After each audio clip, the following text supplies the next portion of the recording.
Hey my friends, thanks for checking out my video. Today's topic is on step 2 from an atheist perspective. Enjoy.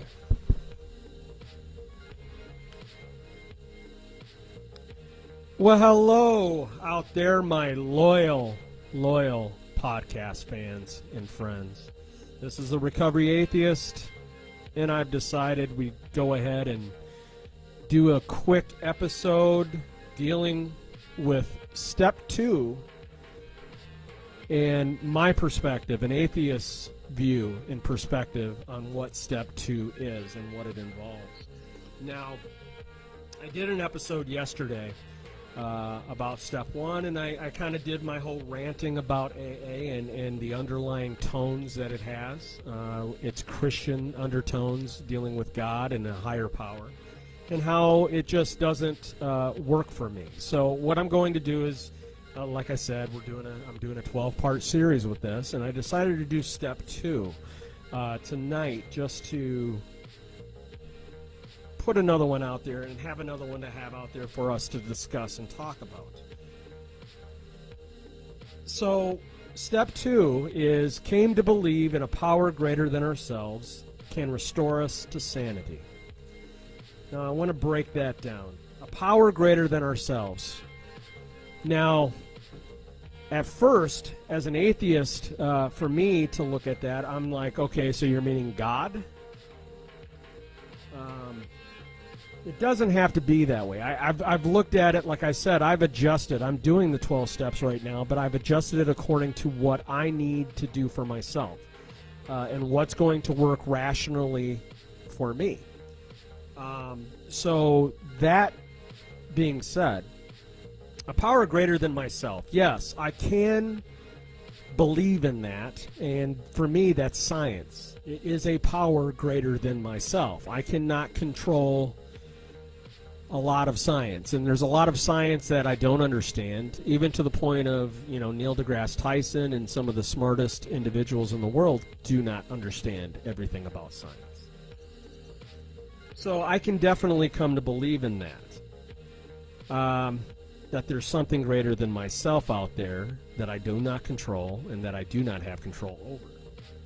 And then can restore us to sanity. I can believe that I am not fully in control of everything, and I believe that when I think I'm in control of everything, that's insane. I believe that when I think that I can move the chess pieces around the way I want and make everything go the way I want it and control it, then that's an insane way of thinking. So that, for me, is the part that needs to be restored, is that I do not have control of everything. I'm not in charge of everything. And when something goes wrong or goes bad or whatever that way, that I don't have to get involved into where I think that I need to control all the aspects. Some of it I can't, I just need to let it go. So I need to restore myself to the sanity of not everything in my life I can't control, but I need to make the best of it, right? So, going off those 2 points, power greater than ourselves. Is it God? Is it a higher power? Restore to sanity. How does that work for you? Some people don't feel that they are insane, that they're not insane to a point where they need to say that there is some sanity there. But I know for me personally, from my experience, when I was drinking, there was definitely a side of insanity there. Came to believe. Now, what is that belief? Is it belief or is it faith? The step 2 principle is hope. Are you hoping? What does that entail? What wakes us up to that belief? God? Or our experiences? The mistakes that we've made? So we see a lot of God stuff, religious overtones, Christian overtones going through the steps. In fact, it's mentioned 5 times in the steps. What is an atheist and an agnostic supposed to do? Are we supposed to not go? Or do we go and we raise a fuss or stomp our feet about it and be miserable? try to make others miserable because we don't agree with this philosophy. The way I look at it is it's okay to have an objection. It's okay to not agree with the idea of God or the idea that you can recover without a God, that you don't need to have that fear. Again, it comes back to what I said yesterday, is I feel that AA is obsolete. I think that it has been outdated and it needs to be updated, and they're not going to do it. They're not going to update the system. They look at it as this is the way it is, and because of that unwillingness to grow and to change, they are going to be a dinosaur, and eventually they will be no more. Eventually, it might take 100 years from now, who knows? But eventually, just like with Christianity and what's going on with that, they are losing numbers. Eventually, it'll be a very small minority of people that are being involved in that. Today, people in the world are asking for different options. Why must we feel that we have only one direction to be able to recover? Is that what you want? Do you feel that that's the only way for us to be able to do this? Is that we have to fit the mold of what everybody wants them to be? No. Everyone's addiction, everyone's recovery road, everyone in life in general is going to take different roads and paths going off of their experience and what they're going through in life.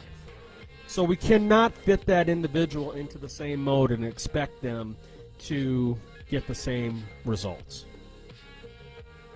Okay? And again, you want to talk about the definition of insanity is the idea of doing the same thing over and over and over again, expecting a different result. If we're trying to force people to do recovery in the same way, which AA, even though they try to say you're going to do your recovery in your own way, the idea of the 12 steps and what you have to do to get through the 12 steps stays pretty much the same for everybody. It's outdated. So me and JR, we're going to be, over these next few weeks, we're going to be sitting down and we're going to be going through an idea of ours to bring forth a new platform to be able to deal with recovery. And I would like my audience out there, I would like your input on it as well, and some of your ideas and some of your thoughts. We're wanting this to be free-flowing. We're wanting this to be to where it can be flexible, to where it's not so rigid as, say, AA.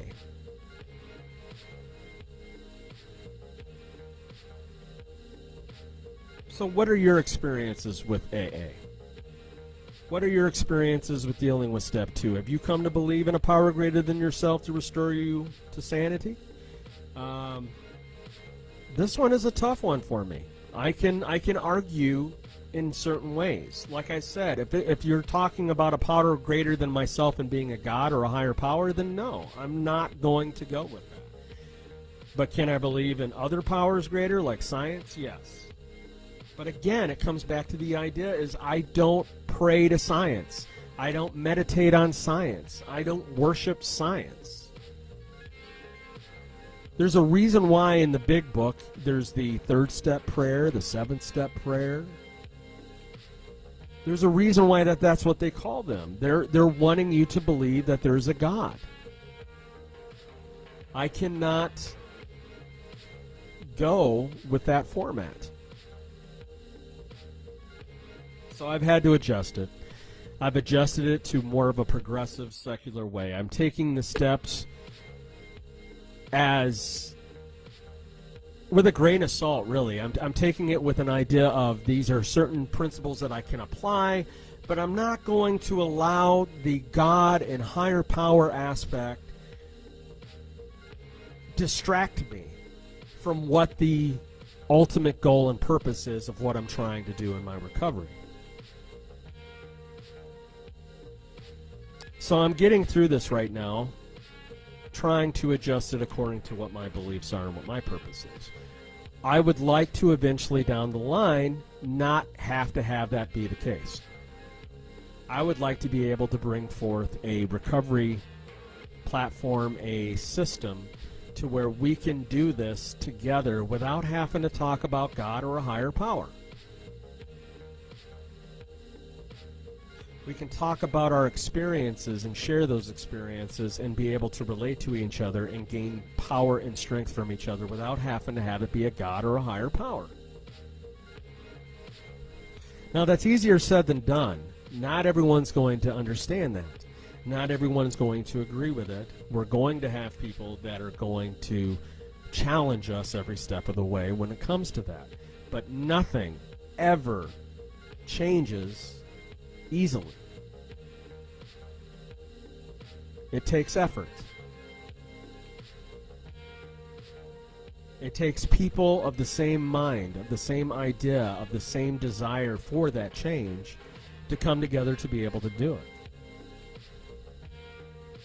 That's what I'm needing. I can't do this on my own, my friends. I need JR, I need Isaac, I need Wierman Media, I need Trey Entertainment, my own company. I need the people that are watching, that support me, to be as much on board and have a voice and have an idea of what they're wanting to do with this as well. So again, I'm calling out to all my people of like-mindedness of what we're going to do to make this change. It is time for a new recovery program to stand up. There's too many people that are falling into the cracks right now that are not getting the help they need. We need to stop letting that happen. So what do we do today? I have come to believe that my program of recovery can restore me to sanity. Just start with that. Just simple with that. What does that entail for me? Well, that's the people that are around me. That's the idea of asking for help and being open-minded to that help. It's the idea of when I'm having a rough patch, I'm having a rough time of going to those people that are around me that are healthy in my life and discussing it and talking it through and getting the help I need that way.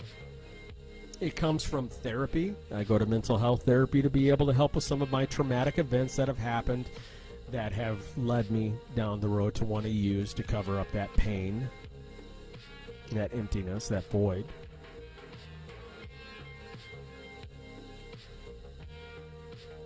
I mean, there has to be a new way to be able to do this, and I think we can find it together.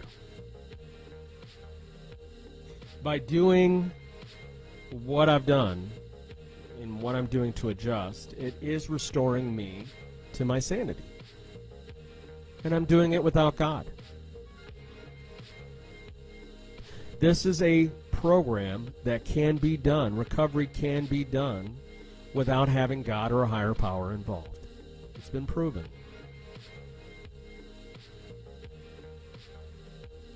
So what does that mean for you? What are you going to do for you and bring, or what do we need from you in this situation? Well, first off, we're going to need a little bit of patience, because this is going to take some time to get it adjusted, to get it tweaked, to get it to where it needs to be. But what I need is for everybody who's willing to come along for this ride to come along for it, help us tweak it, help us adjust it, and be open-minded, be authentic, be real through this process. Just think of where we could be in a year from now, working through this, and the people that we could reach out to and have an impact, have an effect on. I think this can be just as impactful as AA or any other recovery program that's out there. So today I'm going to come out, and I'm going to unveil the name. We are going to be calling it the Art of Recovery. Keep that in mind. It is the Art of Recovery. I will not go into any more details of it because me and JR have to sit down and really do some brainstorming about what directions, but we do have kind of the foundation in place. We just need to tweak it and go with it and see exactly what we want to add to it. But the Art of Recovery is what we're going to call it. And I believe recovery is an art. I believe it is creative. I believe it is something that you have to design into your life, that there isn't just a set roadmap for you to go and do like AA tries to do it. I don't believe that there is a set roadmap. I believe that each one of us is going to take different paths, but we're all going to get to the final destination together in the end, and that's recovery. That's sobriety. That's being clean.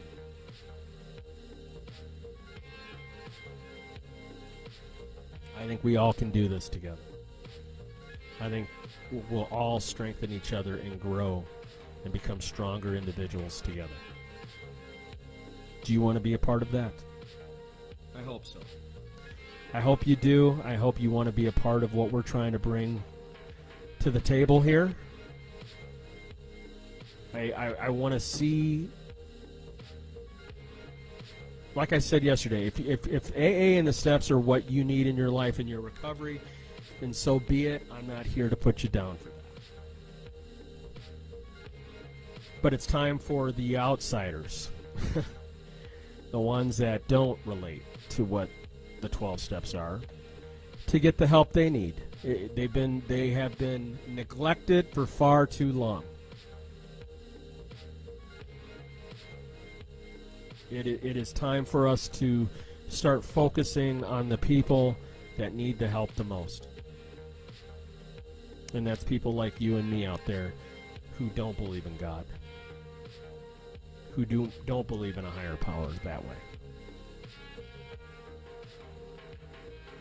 What are we going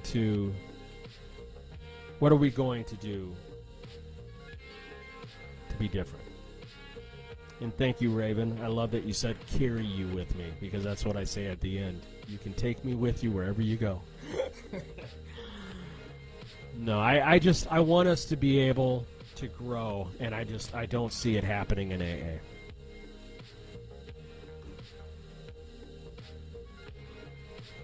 I see too much of an ego, too much of them dictating the way things have to be and the way recovery has to be, and I don't think that's healthy anymore for people. I think we live in a society today that wants something different. What that necessarily means, like I said, we don't see the full picture right now, but I'm okay with that.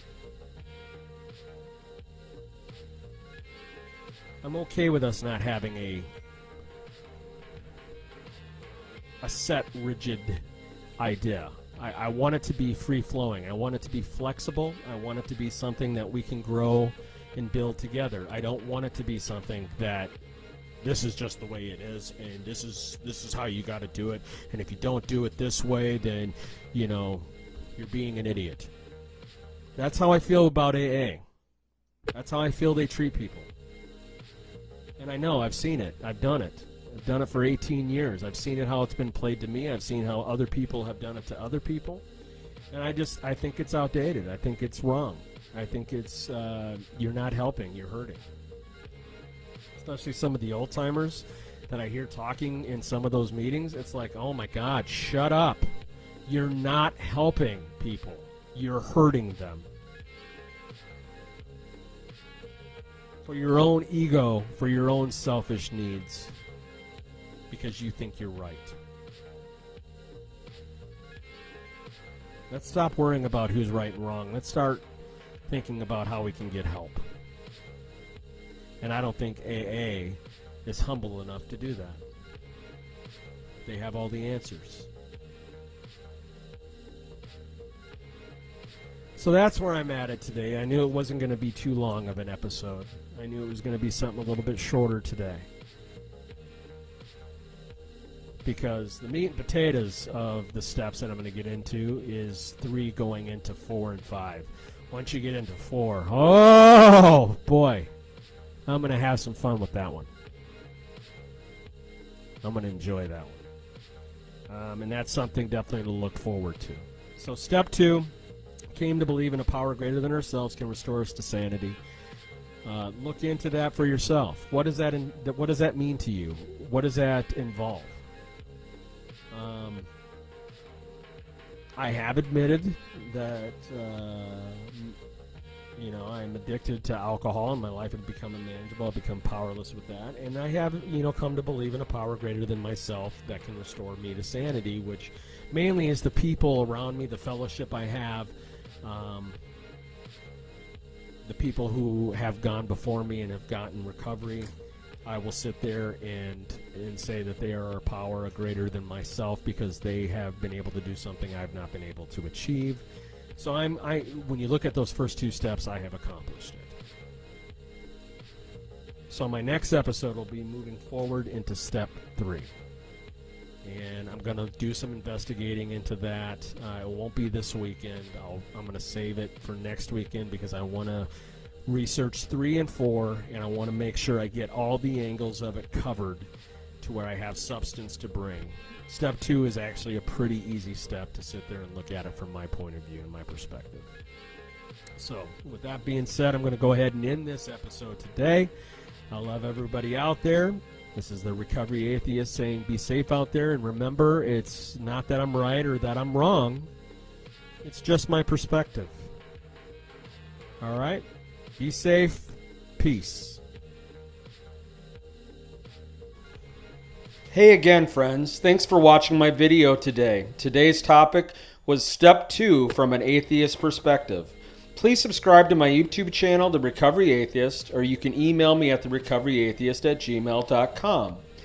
Shout out to Duluth Screen Printing for their support of the Recovery Atheist podcast and all the swag that they created for me. You can take me wherever you go on Spotify and other platforms on your iPhone and Android devices as well.